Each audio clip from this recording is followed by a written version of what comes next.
अब सुबह सुबह शेख तकी के पास सिकंदर लोधी गया प्रणाम करने के लिए प्रतिदिन की तरह, और कहा जाके सलाम वालेकुम पीर जी। पीर जी का तो टेढ़ा मुंह हो रहा, नो क्या मुझे क्या जरूरत है, तुझे मिल तो गया सलाम करने वाला, क्या जरूरत है मेरी। और ठीक है, मैं अब जाके सारे मुसलमानों को बता दूंगा कि राजा तो काफिर हो गया, हिंदू को गुरु बना लिया। अब सिकंदर लोधी के पांव तले की धरती खिसकी कि जाते काम करेगा, और मानना ना सुनता नहीं कति।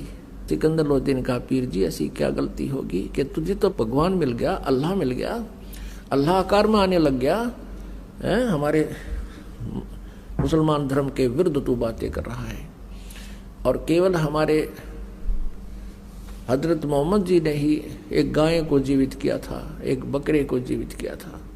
कहते तू इसको अल्लाह मानता है, मैं नहीं मानता, और मुसलमान समाज को कह दूंगा यह सारी कहानी, फिर तू जाने वो जाने। अब सिकंदर को पता था ये नाश कराएगा जाते ही।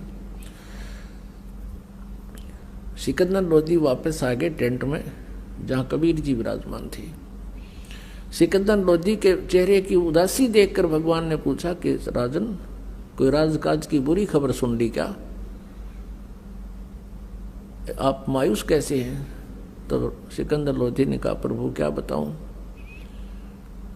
अब मेरे दुख ने मैं जान सकता हूं, मेरे साथ बीती हुई घटनाओं से मैं परिचित हूं, ये पीर जी नहीं जानता, ये मेरा धार्मिक गुरु जो है, ये मेरा पहलड़ा खसम, अब यो मन इतना दुखी कर रहा है परमात्मा, कल से मुझे चैन नहीं है इसकी। वहां से भी मैंने देखी थी इसकी जो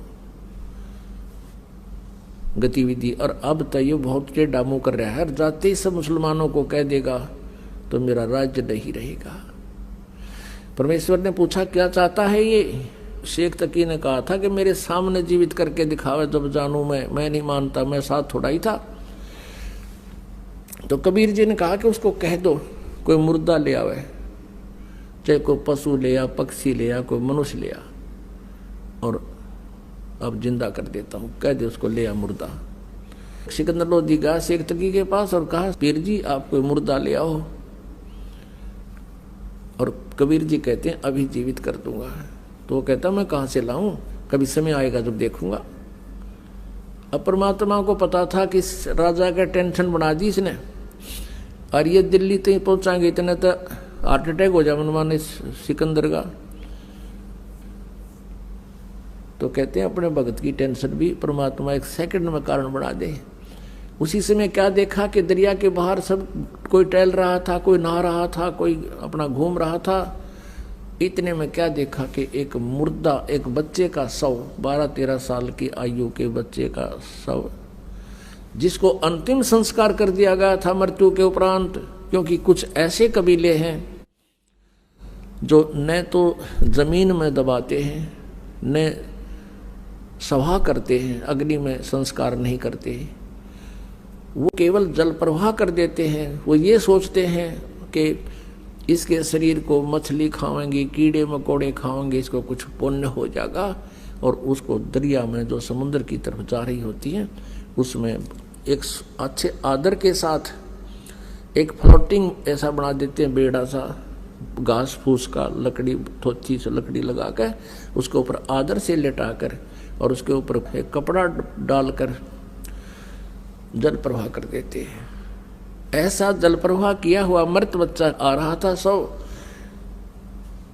तो सभी ने कहा कि वो आ गया मुर्दा, वो आ गया मुर्दा। सब आगे भाग कर बाहर, कबीर जी भी को भी बुला लिया, शेख तकी भी आ गया। और शेख तकी कहता है अब करके दिखा दे इसको जीवित, हम मान जाएंगे। परमात्मा बोले पहले तू करके दिखा, कहीं फिर बाद में नंबर बनाओ मैं भी कर दूँ। अब सभी ने कहा ठीक है शेख तकी आप भी करके दिखा दो, आपके पास कोई शक्ति है। अब वो लगा अपने जंतर मंतर करण यावा होता, वो तो होना क्या था उससे। वो पहुंच गया, मुर्दा चला गया लगभग 2-3 फरलांग, यानी 600-700 फुट नीचे को डाउन स्ट्रीम में बहता हुआ। तो शेख तकी कहता है ये तो अपने सिर से बला उतरवाना चाहा था, ये भी नहीं कर सकता, ये बातें बनाता है। ये तो चाहा था कि मुर्दा चला जाए, तेरी इज्जत रह जावे, वो इसने कर ही दिया, मुझे लगा दिया इस पे। अब परमात्मा ने ऐसे संकेत किया मालिक ने हाथ से, वो मुर्दा वापस चल पड़ा जैसे इंजन की नौका होती है, इंजन वाली मोट, और वो दरिया के फ्लो के विपरीत चल पड़ती है। ऐसे वो मुर्दा दरिया के ऊपर से ऐसे वापस आके और वहां खड़ा हो गया सामने, ऐसे लेट नुका नु स्थिर हो गया मुर्दा, वो मृत शरीर। नीचे से लहरें बह रही हैं दरिया की और वो सब ऐसे है। तब परमात्मा ने कहा, जीवात्मा जहां भी है तो कबीर आदेश से इसमें प्रवेश हो और बाहर आ जा। इतना कहना ही था प्रभु का कि सारे शरीर में कंपन होने लगी और वो बच्चा एकदम खड़ा होकर और तैरता हुआ बाहर आया और परमात्मा के चरणों में दंडवत प्रणाम किया। बोलो बंदी छोड़ कबीर साहेब की जय।